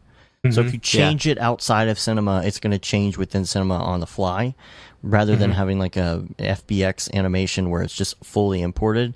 And if that geometry is super, super high, it's having to recalculate every frame either way. Yeah. And so maybe it's just getting super crashy. You should look at that and see if maybe you could do like I don't know. That's a tough call. Because it's not like there's other geometry in the scene. It's just the RealFlow stuff. Yeah, it's problematic. If there's a way you could bring in the mesh animated as something else, like maybe an FBX that's not referencing externally, that'd be my first choice. Yeah, I think someone had said to do an animated FBX or something like that, or at one point, but I tried it and it still kept crashing on me. You might want to answer this one separately, though. You may want to go online because I don't know that this person is necessarily a listener of the show because this was on the website. There are people who don't listen to this show? Yeah. I'm just kidding. No one at the Austin meetup listened to the show. Yeah, there were a couple. Except for Anastasia. No, there were a couple other people. They're like, oh, I heard an episode. Yeah. Viewer Extreme Core referring to the last episode, said this is something I've always agreed with, referring to what? Oh, being busy and all that kind of stuff. The whole conversation with Steven. This is something I've always agreed with. I normally try to hold off the "oh, me too" comments, but I agree so strongly with this. Everyone always says, "Oh, you're always doing something," or "you're always busy." Well, yeah, I have a day job, 9 to 2, so a bit nicer. Oh, that's nice. But when I come home, I try to work on some songs, get out. See songs. Yeah. Doing, okay. Yeah, he's the audio guy. He's the audio guy. Maybe doing Ableton. Yeah. I try to work on some songs, get out, go network with game developers in the community, experiment with some graphics, something so that I'm not just sitting here watching anime and letting time fade away. Ironically, I have like no time to play hardly any video games aside from mobile ones. People say they'll do something when they find the time. Newsflash, you'll never find the time. Time has to be made, like we were talking about earlier with the thing. You know what I'm talking about. The dingus. The dingus, literally. Gosh. I have to make time for everything, be it working on an edit or playing Kingdom Hearts. I had to set time blocks just to beat games so I would feel like I got my money's worth from the games I bought and never played because I was working on other projects. How's that for crazy? Yeah, you know what? I have a copy of Skyrim for Xbox. I have a copy of Skyrim for PC, and I haven't barely done anything except the freaking 45-minute intro on all of them. I've done that. I when Skyrim came out, or when Skyrim was on sale for it's like $20 now. I bought it and I was like, all right, I'm gonna play this. I'm gonna see what it's all about. I'm gonna beat it. Just like put in the mods. Made a character. That's about it. Yeah, it takes so long to get to the actual game, and you're bored by the time you. Don't give me an unskippable 45-minute intro. Come on. And plus, you've played it already. You're like, oh my gosh. There needs to be a way to. Maybe there's this automatic save game you can load to push you ahead. Yeah, right. That's funny. Then we've also got who was this? I forgot that. This was still very extreme core. No, it wasn't. It was somebody else on YouTube. They said Forester is good for grass and for flowers. The trees are okay if they're seen at a distance, but the trees from lab work are much. I think it's lab work are much better if they're going to be seen up close. Oh, there's so many of these plugins. Question I have is, how do you get your trees veg on your World Machine export? I've been exporting. I've been exporting a height map. Okay, he's talking about how do you put them on there after your export. Oh, okay. Which would be like a surface Octane cloner scatter? Or an octane scatter type situation. I've been exporting a height map from World Machine and putting that on an Octane displacement node on a plane. I saw someone on the Octane face group mention using the height map and the Y position parameter in the Octane scatter object, but when I try this, I get uneven results. Some trees fall below the terrain and some float high above. Do you guys export mesh from World Machine? I don't even know. Can you export mesh from World Machine? I have no idea. I don't know if you can, but that's a good point. It's not something that I've come up against, but I mean what if you use a regular displacement and do it that way? But you have to make sure, because the default displacement goes center out on Cinema 4D, so you have to make sure it's set to just regular intensity and not intensity centered. And I wonder if you did that, because you'll see in my presentation at NAB, I'm talking about using the combination for reference of regular displacement and Octane displacement so that you can still get your work done in the viewport. And I'm wondering if you just did it that way, if they should match up pretty well. And then so if you go to your OpenGL, your enhanced OpenGL options, you can turn on tessellation. And then if you go to your displacement or your material in regular render that has displacement, and you go to the editor, you can tell it to use that tessellation so that you can see it in your viewport. And so I'm wondering if you attach them to that object. Yeah. And then if you do your scatter or whatever to the actual Cinema 4D and just not have it show up. Right. Just turn it off in render. and then just have it clone to that surface, whether it's a clone or maybe an octane scatter. If you could have it work that way, and then it will line up better, because it seems to me like trying to align gray values to a Y position is going to get awfully hairy. Yeah. Very fast. Yeah.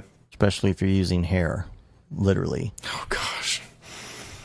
Ba-da-ba-ba-da. And that's about it for our show, folks. Hashtag dad jokes.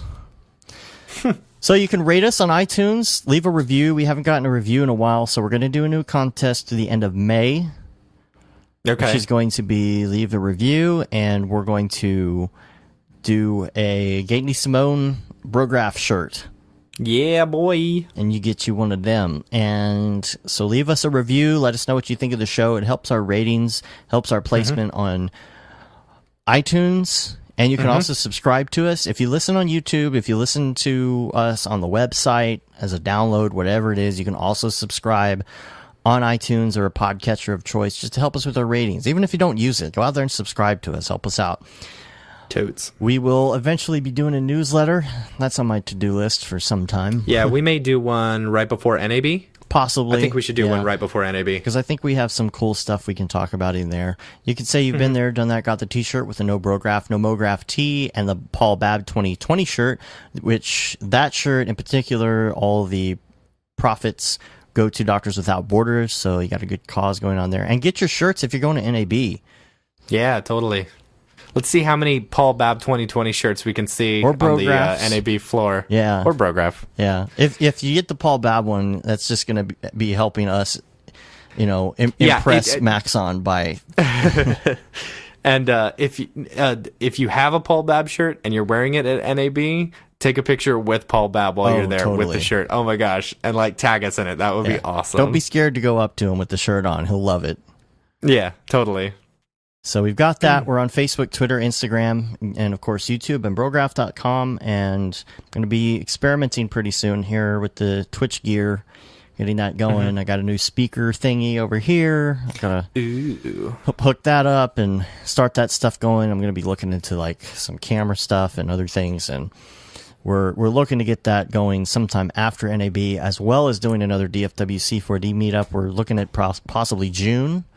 There's just a lot going on, and we need some space in between these side projects to actually do some, work on our own business. Yeah, totally. And not Brograph and not DFW C4D promotional and like free stuff. We got to actually make a living. But we are going back with the tutorials. We have a giant list of tutorials, and I'm looking to record, like, I want to be the point where I just record and record and record, and I have a backlog of them. Yeah, totally. And I'm going to finish up that product series. You've got some ideas as well, and we're going to be releasing those, and it's going to be fun. Yep, it is, very much. Anything else? We done? No. All right. I gotta pee so bad. I wish you would. I've had to pee since the 45-minute mark. But I know how much you hate editing the show. I don't like to edit. It's so much easier. All right, well, let's get out of here. And make sure you send your emails to brograph@brograph.com. We really, really love the show topic ideas. It really helps us keep this thing moving and produce content that keeps it fresh, keeps it on the stuff that you want to hear. Remember, if you don't feel like you're hearing enough about a particular topic, it's because you haven't sent in an email to ask us about it. So it's your fault. If you don't like the show, it's your fault. Yeah. We are crowdsourcing it. So get it in. Brograph@brograph.com. So that wraps it up. Until next week, I'm Dave. And I'm Matt. Have a good one. Later, bros.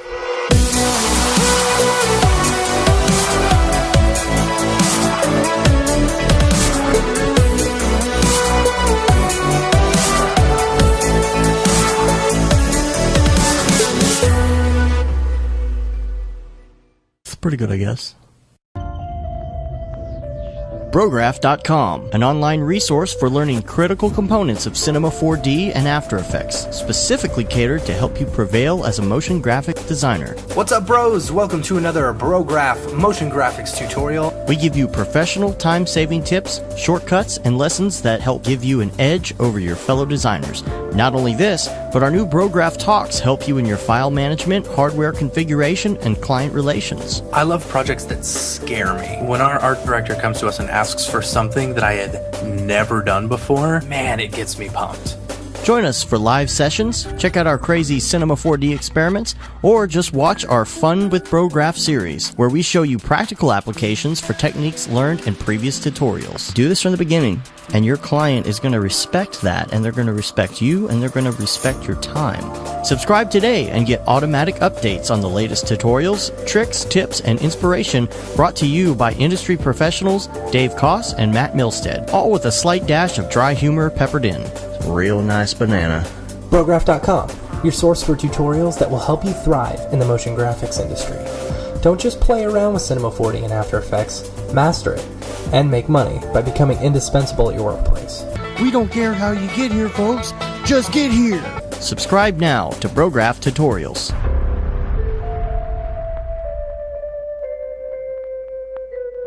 It's pretty good, I guess.